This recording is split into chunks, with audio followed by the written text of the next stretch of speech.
Assalamualaikum warahmatullahi wabarakatuh. Kembali lagi di Kang Cep Channel. Kita mungkin pernah ditinggalkan oleh orang terkasih, atau kita boleh jadi pernah mengalami kehilangan barang kita mungkin ya, apakah kecopetan, kecurian, dan lain-lain. Atau mungkin juga kita pernah dikhianati oleh orang yang kita percaya, yang sudah kita anggap the best ya, bestie. Nah, kita dibuat sedih ya ketika itu terjadi pada kita, dikhianati, ditinggalkan oleh orang terkasih, kehilangan harta dan lain-lain. Pada kesempatan kali ini kita akan coba membahas tentang yang namanya sedih, atau kita mengenalnya dalam agama ini al-hazan gitu ya, al-huzni atau sedih. Dalam Islam sedih ini di manage gitu ya, sebagaimana memanage hal-hal yang lain juga dalam ibadah. Sedih ini bisa muncul karena berbagai hal ya, tadi sudah dikemukakan di depan. Nah, lantas apakah kita boleh sedih? Ya boleh ya, karena Nabi dan Rasul saja bersedih. Rasulullah SAW bersedih ketika ditinggalkan oleh istri tercinta, ditinggalkan oleh paman tercinta. Bahkan saking sedihnya langsung Allah menghiburnya dengan diperjalankan Isra wal Mi'raj ya. Bertemu dengan Allah ya, bertemu dengan Nabi dan Rasul, lantas membawa oleh-oleh untuk umatnya, untuk silaturahmi kepada Allah, menjaga hubungan hamba dengan Allah dengan apa? Dengan sholat ya. Maka dalam Islam sholat itu sangat penting, bahkan pondasinya agama Islam. Nah begitu. Lantas apa sih sedih itu? Sedih itu boleh dibilang rasa yang dimana ketika rasa ini datang kita sangat terpukul hati kita begitu ya. Ditinggalkan oleh orang yang tercinta, kehilangan harta, dikhianati, sedih begitu ya. Selain Rasulullah, ada salah satu nabi yang dimana beliau juga sedih ya.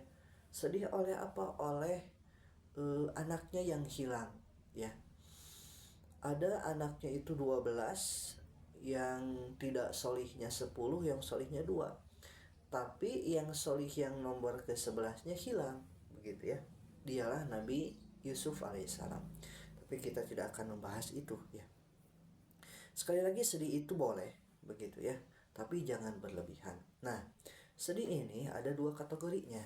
Ada sedih yang dia positif begitu ya, yang menjadikan dia lebih kreatif, lebih baik lagi menjalani kehidupan. Ada yang sedih yang kedua, yaitu yang negatif, yang dimana ketika dia sedih maka mengarahkannya kepada bunuh diri, kepada keputusasaan gitu ya. Bagi orang yang beriman, ketika sedih maka dia ingat segala sesuatu pasti Allah yang menakdirkan. Segala sesuatu terjadi biiznillah, atas izin Allah begitu. Nah, jadi sekali lagi, sedih itu ada 2, yang positif dan yang negatif. Nah, maka pertama ketika kita sedih, kenali dulu sedihnya karena apa? Apakah karena misalnya ditinggalkan, apakah kehilangan harta, apakah dikhianati. Nah, maka baru ketika sedih itu kita sudah telusuri, analisis, maka kita akan ada solusinya begitu ya. Nah, lantas bagaimana ketika kita didatangi oleh kesedihan? Nah, hal-hal yang perlu dikuatkan adalah keimanan kita ya. Yakin bahwa setiap aktivitas, setiap kejadian Allah yang menentukan, Allah yang mengizinkan begitu. Nah, yang pertama adalah kuatkan keimanan kita ketika sedih itu hadir di tengah-tengah kita. Terus yang kedua adalah berusaha berhusnuzon, berbaik sangka kepada Allah. Ya Allah, bagi yang jomblo misalnya, ya Allah kenapa jodoh teh belum datang, karena mungkin Allah melihatnya kita belum siap ya. Bukan kita ya, kalian mungkin ya yang jomblo, karena alhamdulillah saya sudah payu begitu ya. Nah, kembali ke tadi, berhusnuzon ya, berbaik sangka atas kejadian-kejadian yang sudah Allah takdirkan begitu. Terus yang ketiga adalah berusaha memaafkan diri. Nah, ketika konteksnya misal kita sedih itu pas ketika kita selalu salah begitu ya. Nah, maka kita memaafkan diri. Atau misalnya kita dikhianati oleh orang lain, dizolimi oleh orang lain, maka kita memaafkan dia ya.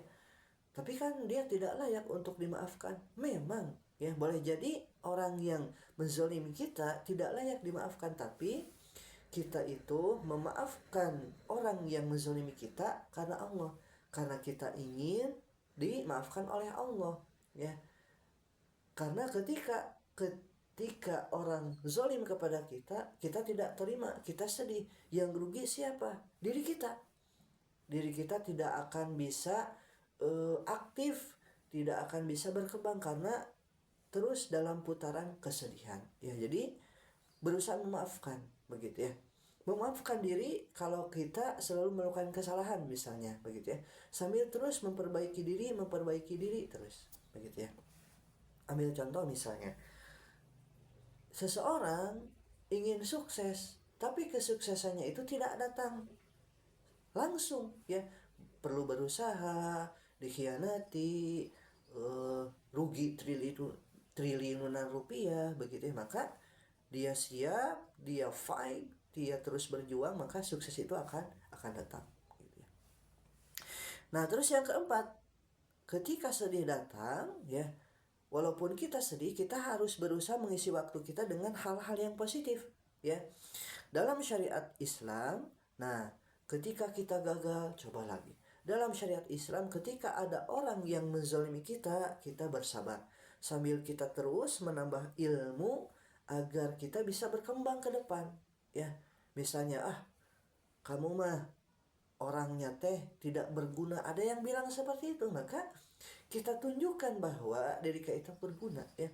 Jangan terus dalam kesedihan. Ketika ada yang menghina, maka kita jangan fokus dengan hinaan itu ya, tapi kita fokus, saya dihina nih, saya harus bangkit begitu ya. Dan yang kelima, tidak lupa kita berdoa kepada Allah agar kita dibantu oleh Allah. Ya Allah, saya sedih nih begitu ya. Ya Allah, berikan saya ketenangan, berikan saya ilmu-ilmu yang bisa mengatasi kesedihan tersebut begitu ya. Itulah 5 hal yang bisa kita lakukan ketika kita mengalami kesedihan, baik sedihnya oleh diri sendiri, oleh orang lain, oleh keadaan begitu ya. 1, menguatkan keimanan kita. Yakin setiap kejadian, setiap apapun yang terjadi di dunia ini biiznillah, atas izin Allah. Dan bagi orang yang beriman, ketika sulit, ketika susah, yakinlah Allah akan menolong ya. Kita tidak bisa melakukan aktivitas selain Allah yang menolong. La haula wala quwata illa billah. Yang kedua adalah berusaha berhusnuzon, berbaik sangka kepada Allah. Ya Allah, kenapa sih jodoh tidak datang? Kata Allah, belum siap. Coba kamu siap enggak untuk menafkahi dan lain-lain. Yang ketiga, yang ketiga, berusaha memaafkan diri dan orang lain begitu ya. Yang keempat, mengisi waktu dengan hal-hal yang positif, baca buku begitu ya, bertindak olahraga. Dan yang terakhir adalah berdoa kepada Allah dengan berusaha begitu ya, meminta pertolongan kepada Allah ya. Itu saja yang bisa disampaikan. Nah, mari kita tingkatkan kegemaran kita membaca diri, membaca lingkungan, membaca keadaan, sehingga kita bisa lebih baik lagi. Kalaulah tayangan ini positif, membawa manfaat, silakan like, subscribe, komen, dan share. Wassalamualaikum warahmatullahi wabarakatuh.